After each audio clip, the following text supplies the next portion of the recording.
Hello बच्चों, आज हमारा क्वेश्चन है convert each of the following amount into पैसा। हमें इनको किस में कन्वर्ट करना? पैसे में करना। भाई हमारे पास क्या देगा? 18 रुपीज़ 50 पैसा है। तो हमें मालूम है चाहिए कि रुपीज़ 1 में हमारा कितना पैसा होता? 100 पैसा होता। भाई अगर 1 रुपीज़ में हमारा 100 पैसा हो रहा तो 5 रुपीज़ में क्या होगा? तो 5 इंटू 100 कर दो सिंपली। भाई 1 रुपीज़ में 100 पैसा है तो 5 रुपीज़ में कितना होगा? तो 5 इंटू 100 कर दो तो 500 पैसा हो जाएगा। भाई 10 रुपीज़ में क्या हो जाएगा? 10 इंटू 100 कर दो तो क्या आ जाएगा? 1000 पैसा आ जाएगा। ओके, ऐसे मुझे देखना भाई कि 18.50 पैसे 18 रुपीज़ 50 पैसे में कितने पैसे होंगे।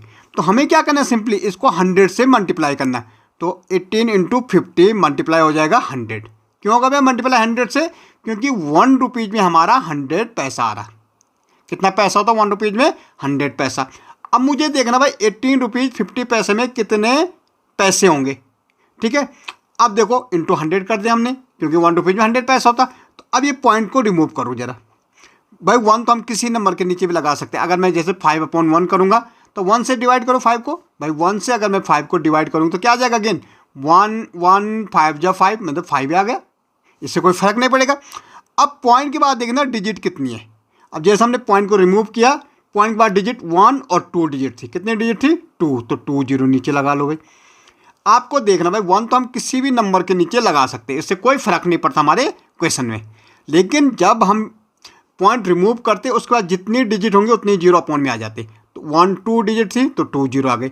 अब देखो 100 से तो 100 कट जा रहा तो हमारा क्या आ रहा?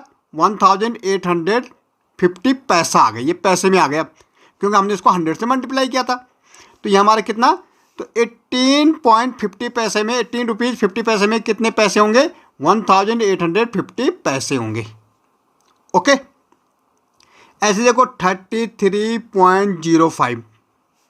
भाई मल्टीप्लाई 100 से करना क्योंकि हमें इसको किस में कन्वर्ट करना? पैसे में। तो 1 रुपीज़ में अगर 100 पैसे तो मल्टीप्लाई 100 करना पड़ेगा।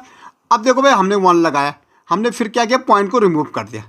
अब जैसे हमने डेसिमल को रिमूव किया, डिजिट गिनी 1 और 2 डिजिट थी तो 2 0 लगा लिया हमने नीचे। भाई ये तो मल्टीप्लाई में तो ये तो कर जाएगा यहाँ। तो क्या आ रहा? 3305 पैसा आ जाएगा। तो हमको पता लग गया कि 33.05 पैसे और रुपीज़ में कितने पैसे होते हैं? 3305 पैसा होता है। ऐसे देखो भाई रुपीज़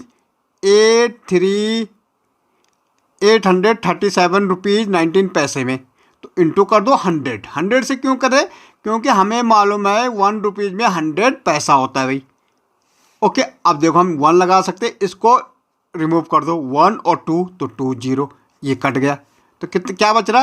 83719 पैसा। तो ये हमारे पैसे आ गए, पैसे में कन्वर्ट हो गए। ऐसे देखो आप 9.07 मल्टीप्लाई कर दो 100 से। 100 से क्यों कर रहे? क्योंकि हमें इसको पैसे में कन्वर्ट करना है, रुपीज़ में। ओके, और 100 में मल्टीप्लाई इसलिए करें कि पैसे में कन्वर्ट करना हुआ। हमें मालूम है कि रुपीज़ 1 में कितना पैसा होता है? 100 होता है। तो अपॉन में इसको हटाओ तो 100 आ जाएगा भाई क्योंकि 1 और 2 तो ये तो 907 पैसा हो रहा। ओके, ऐसे देखो भाई 331.42 में मल्टीप्लाई हमें करना 100 से, पैसे में कन्वर्ट करना है क्योंकि इसको हटा दो 1 2 अगेन 1 2 ये कट जा रहा। तो 33142 हमारा ये किस में आ गया? पैसे में आ गया। ओके, ऐसे देखो 10,035 रुपीज़ 0.28 पैसा इंटू 100 कर दो भाई। ओके, इसको हटा दो तो ये 100 आ जाएगा नीचे, इसको काट दो तो 1023528 पैसा हो जाएगा। ओके, ऐसे देखो भाई 606 रुपीज़ 0.54 पैसा मल्टीप्लाई 100 से करना क्योंकि हमें इसको पैसे में कन्वर्ट करना। अपॉन चाहे तो आप यहाँ हटाओ और 1 2 0 लगा सकते ये तो कट जाएगा। तो क्या हो जाएगा? 60654 पैसे में। ओके, ऐसे देखो 654.80 इंटू 100। भाई आप चाहे तो सीधे मल्टीप्लाई भी कर सकते हैं, जरूर नहीं कि पॉइंट हटाना। अगर हम इसको सीधे मल्टीप्लाई करेंगे तो 1 से करेंगे तो वही आ जाएगा 65480 और 2 0 तो 2 0। अब यहाँ देखो 2 डिजिट के आगे पॉइंट है ना, तो यहाँ भी 2 के आगे पॉइंट लगा दो यहाँ पे तो आ जाएगा 65480 या ऐसे कर लो आप। ओके।